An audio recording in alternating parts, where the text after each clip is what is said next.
And gold buyers, మీ కష్టాల్లో నమ్మకమైన మీ ఆత్మీయ నేస్తం. హాయ్ సింధూర గారు. Hi, how so are you? చాలా బాగున్నానండి.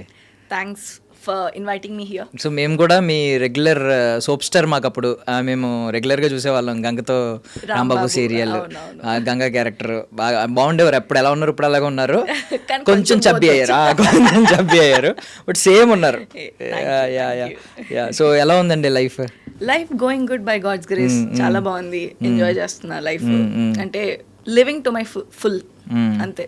కొంచెం డిఫరెంట్గా ఎంజాయ్ చేస్తారండి మీరు? అంటే సిటీ లైఫ్ ఎక్కువ ఇష్టపడరు మీరు? ఎక్కువ నేను అంటే ఐ హ్యావ్ మై ఏమంటారు, నా సర్కిల్ నాకు ఉంది. అండ్ నేను ఒక ఏమంటారు ఆ బబుల్లోనే ఉంటాను. చాలా రేర్గా నేను బయటికి వస్తాను, అది. సో నా కంఫర్ట్ జోన్లో నేను ఇష్టపడతా ఎక్కువ.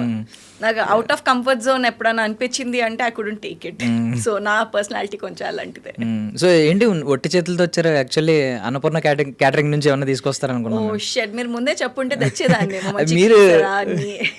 మీరే అడగాలండి, మెనూ చెప్పి ఏం కావాలి అని అడగాలి ప్రేమతో. మీరు అదే మంచిగా ఒక బిర్యానీ, ఒక కీసర, పులిహోర ఇవన్నీ ఆర్డర్ పెట్టండి ఇప్పుడే. అది మా చేత కూడా ఆర్డర్ పెట్టించుకుంటున్నారు. అది కూడా అన్నపూర్ణ క్యాటరింగ్ నుంచి ఆర్డర్ పెట్టండి, సరేనా? డిస్కౌంట్ ఉంటుంది మాకు? షూర్, తప్పకుండా మీకు ఫ్రీగానే ఇచ్చేస్తాం. ఓకే, ఎవరైతే వ్యూవర్స్ ఉన్నారో అందరికి ఫ్రీయా? అందరికీ కాదు, మీకే. బట్ ఎనీవే చాలా కూల్గా ఎప్పుడు మీ కెరియర్ గ్రాఫ్ ఏదో పరిగెట్టాలి అనేది ఎక్కడ నాకు కనిపించదు. చాలా కూల్గా ఉంటుంది మీ లైఫ్ అంతా. ఫామ్ హౌస్ లో వీకెండ్స్ వస్తే ఫామ్ హౌస్ రెగ్యులర్ గా కాదు, ఎప్పుడో ఒకసారి ఫామ్ హౌస్ లో, ఒకసారి లేదా ఇంట్లో, ఒకసారి లేదా బయట ఎక్కడన్నా. జస్ట్ వీకెండ్స్ అంతా కూల్ గా అయిపోద్దండి అలా. బేసిక్ గా మాకు స్కెడ్యూలే వీకెండ్ లో స్టార్ట్ చేస్తాం. అవునా? అయ్యో, ప్రాబ్లం అది. ఎప్పుడైతే ఖాళీ ఉంటుందో అప్పుడే మేము ఏదో ఒక చేసుకోవడానికి ఉంటుంది మాకు. యూనో అది యాక్టింగ్ లైఫ్ ఎలా ఉంటుంది తెలుసు కదా. సో మీ లైఫ్ ఫస్ట్ నుంచి కూడా సీరియల్సే ఎక్కువ, మొత్తం అంతా దీనిలోనే ఎక్కువగా. ఏంటంటే మీ work life 12 to 14 hours 15 hours కూడా జరుగుతూ ఉంటుంది. బట్ దీనికి ఎలా అలవాటు పడ్డారు? అలవాటు అంటే ఫస్ట్ తెలియని ఏజ్ లో వచ్చాను. ఫస్ట్ థింగ్ ఏంటంటే చిన్నప్పుడు ఈజీగా మోల్డ్ చేసే ఏజ్ లో వచ్చాం కాబట్టి అప్పటి నుంచి ఇంకా అలవాటు అయిపోతూ వచ్చింది అనమాట.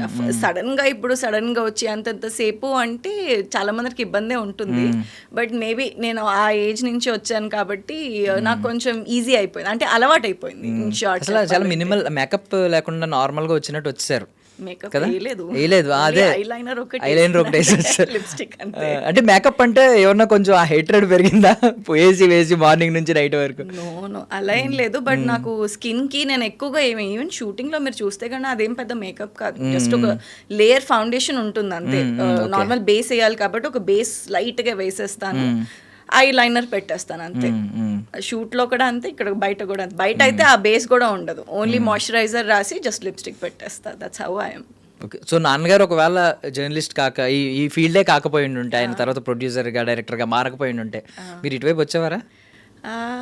ఐ డోంట్ నో, నాకు బేసిక్గా డెస్టినీ అనిపించింది ఇటువైపు రావడం కూడా. బికాస్ నేను చిన్నప్పుడు కూడా ఓన్లీ ఎడ్యుకేషన్ అయిపోయేంత వరకు ఒక ప్యాషన్తో చేసుకొని తర్వాత నా డిగ్రీ అయిపోతే ఏదో ఎంబీఏనో ఏదో ఒకటి చేసుకొని కామ్గా నేను జాబ్ చేసుకుందామనే మైండ్ సెట్లో ఉన్నా.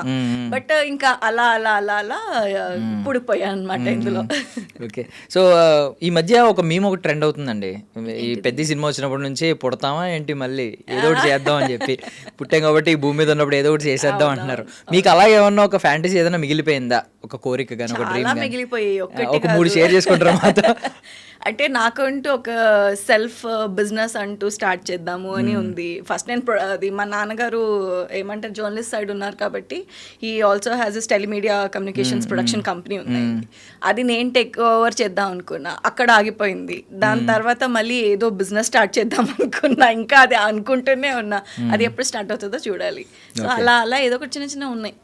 సో బిజినెస్ మీద ఎక్కువ ఉంది. అంటే like I want to be like ఎవరిపైన డిపెండ్ అవ్వకుండా సెల్ఫ్ అలా ఉండాలి అనేది. జస్ట్ రిటైర్మెంట్ స్టేజ్ లో I just want to take rest అంతే. జస్ట్ కష్టపడాల్సిన ఏజ్ లో కష్టపడి రిటైర్మెంట్ స్టేజ్ లో ఐ వాంట్, అంటే అలా ఉంది మైండ్ సెట్ ప్రస్తుతానికి. సో బేసికల్లీ 90s ఆ వాతావరణం అలవాటు పడిన వాళ్ళందరికీ కూడా ఇప్పుడు జెన్జీ చాలా మార్పులు వచ్చినాయి కదా కోవిడ్ తర్వాత, పాండమిక్ తర్వాత. చాలా మంది ఇంకా అడ్జస్ట్ అవ్వలేదు. చాలా మంది ఇంకా నేనే మీరు అవ్వలేదు. వేరే వాళ్ళ సంగతి పక్కన, నాకే లైక్ కొన్ని కొన్ని అర్థం కావు. కొన్ని ఏంటి చాలా మటుకు I'm very dumb about it. I was like అవునా దీన్ని దాన్ని షార్ట్ కట్స్, ఈ మధ్య ఎక్కువ షార్ట్ కట్స్ ఎక్కువ అలవాటు పడిపోయారు కదా, నాకు వెళ్ళిపోతుంది నెత్తి నుంచి పైకి, అలా ఉంటుంది. మీకు మీకు నచ్చంది ఏంటి మోస్ట్లీ? అంటే ఆ లాంగ్వేజ్ జెన్జీ టర్మినాలజీ కానీ లేదంటే ఐ నచ్చలేదు అని చెప్పను, అర్థం కాదు అంటే అర్థమైనది వి ఫీల్ కంఫర్టబుల్, అర్థం కానిది లైక్ ఆబ్వియస్లీ అన్కంఫర్టబుల్ ఉంటుంది. సో అలా నచ్చింది నచ్చలేదు అనైతే అందులో క్వశ్చన్ లేదు, బికాస్ ఎవరీ జనరేషన్ వాళ్ళది, you never know. And in fact చెప్పాలంటే ఈ జెన్జీ జనరేషనే మన millionaires before generation, 90s before generation ఎలా అంటే we never use to question anything.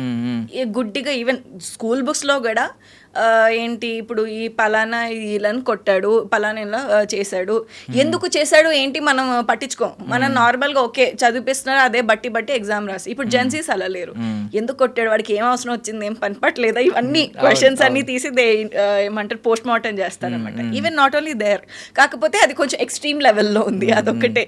అవును, ఈవెన్ రెస్పెక్ట్ ఇచ్చే విధానంలో కూడా రెస్పెక్ట్ ఎందుకు ఇవ్వాలి అనేది, అది మీకు నచ్చిందా? ఈ క్వశ్చన్ చేయడం నచ్చే ఉంటుంది నాకు తెలిసి, బికాజ్ క్వశ్చనింగ్ కరెక్ట్. ఎందుకంటే ఆ క్వశ్చన్ చేయడం వల్లనే దాని వెనకాల ఏంటి అనేది మనకు అర్థం అవుతుంది, ఎందుకు అలా చేయాల్సి వచ్చింది అనేది.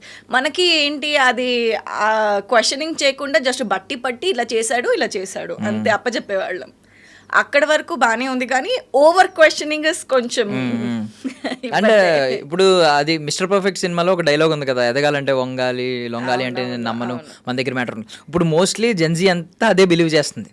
మనం ఐ మీన్ వాళ్ళు ఏమనుకుంటున్నారంటే కాన్ఫిడెన్స్ అనుకుంటున్నారు, యారోగెంట్గా మాట్లాడడం. కొంతమంది మనం యారోగెన్స్ అని అనుకుంటున్నాం. సో ఇలాంటివి ఏమన్నా మీకు ఏమన్నా ఇష్యూస్ ఏమన్నా చూసి నచ్చనివి ఏమన్నా? లేదు, బికాజ్ మీరు సోషల్ మీడియాలో యాక్టివ్గా ఉన్నారంటే మీరు అడ్జస్ట్ అయిపోయారని నేను అనుకున్నా ఇప్పటిదాకా. నేను సోషల్ మీడియాలో యాక్టివ్ ఉండను, చాలా రేర్ గా వచ్చినప్పుడు కొన్ని పోస్టులు చేసుకుంటా, అది ఇది చూస్తా. అంటే మళ్ళీ కొన్ని రోజులు మళ్ళీ నాకు సంబంధం లేదు, మళ్ళీ కొన్ని రోజుల తర్వాత ఏమైనా మంచి పిక్చర్స్ నేను క్లిక్ చేసుకున్నాను, మళ్ళీ పోస్ట్ చేసి అప్పటి వరకే యాక్టివ్ ఉంటాను. ఓకే, నేను అనుకోవడం ఏంటంటే ఓకే బాగానే యాక్టివ్ ఉంటారు అనుకుంటున్నాను. I'm very bad with social media. Okay, అంటే జస్ట్ పోస్ట్లు వరకు పెట్టి తర్వాత వదిలేస్తారు. ఫాలో అవరా అన్ని ఫీడ్? కొన్ని ఫాలో అవుతాను, కొన్ని ఫాలో అవుతాను, బట్ నాట్ అంటే మరీ దాంట్లోనే పొడుకుపోను. అంత టైం కూడా